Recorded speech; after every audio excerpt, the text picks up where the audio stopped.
আসিয়া ধর্ষকের বিচার চাচ্ছি। ধর্ষককে যেন সর্বোচ্চ শাস্তি ফাঁসি দেওয়া হয়। আসিয়া নয়, বাংলার বুকে যত ধর্ষক আছে সকলের সর্বোচ্চ শাস্তি নিশ্চিত করা হোক এবং আমাদের প্রত্যেকটা মানুষের চাওয়া বাংলার বুকে এটাই যেন হয় শেষ আসিয়া। আমাদের এরপর থেকে যেন এমন একটা দৃষ্টান্তমূলক শাস্তি দেওয়া হয় যাতে পরবর্তীতে ধর্ষণ নামে কোনো জিনিস যেন বাংলার বুকে আমরা আর না দেখি।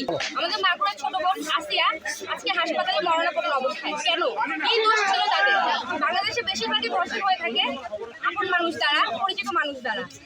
যেখানে ধর্ষকের মানে 90 দিন তারা কিভাবে বাঁচে, যেখানে 10 মিনিট আমাদের ধর্ষিতা বোনের বাঁচার সম্ভাবনা নাই। আমরা চাই আসিয়া ধর্ষক সহ যার যত ধর্ষক আছে তাদের সবার তাড়াতাড়ি বিচার হোক। তৈরি করে আমরা বাংলাদেশ সরকারকে দেখিয়ে দিয়েছি। আমরা চাই 7 দিনের ভেতরে এই ধর্ষকদের বিচারের আওতায় নিয়ে এসে ফাঁসি কার্যকর করা। যদি বাংলাদেশ সরকার এটিতে ব্যর্থ হয়, আমাদের জয়পুরহাটবাসীর কাছে ধর্ষকদের ছাড়িয়ে দিন, আমরা তাদের বিচার নিশ্চিত করবো ইনশাআল্লাহ। ডাক্তার মেডিকেল রিপোর্ট করার পর বলেছে আমার বোন আসিয়া 180 সেকেন্ড বাঁচবে কিনা তার কোনো গ্যারান্টি নাই, কিন্তু সবকিছু প্রমাণ পাওয়ার পরে দর্শকরা কিভাবে 180 দিনের সময় পায়, তারা 180 দিন জেলে থেকে দেয় রুটি ভাত খাবে দেশের। আমি মনে করি ওই রুটি ভাত দেশের কুকুরকে খাওয়ালে লাভ নাই।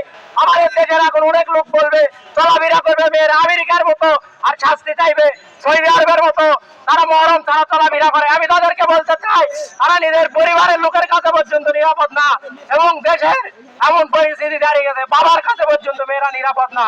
নিজের স্বামীর সামনে তার স্ত্রীকে ধর্ষণ করতেছে, তারপরে কিভাবে আপনি বলেন যে মহরম ছাড়া মেয়েরা চলাফেরা করে? আমি বলতে চাই যে আপনি এই কথা বলে ধর্ষককে আরো অনুপ্রাণিত করছেন যে তোমার পক্ষে আমরা আছি, তুমি ধর্ষণ করো। এই ধর্ষণ বন্ধ করতে হবে এই বাংলায়।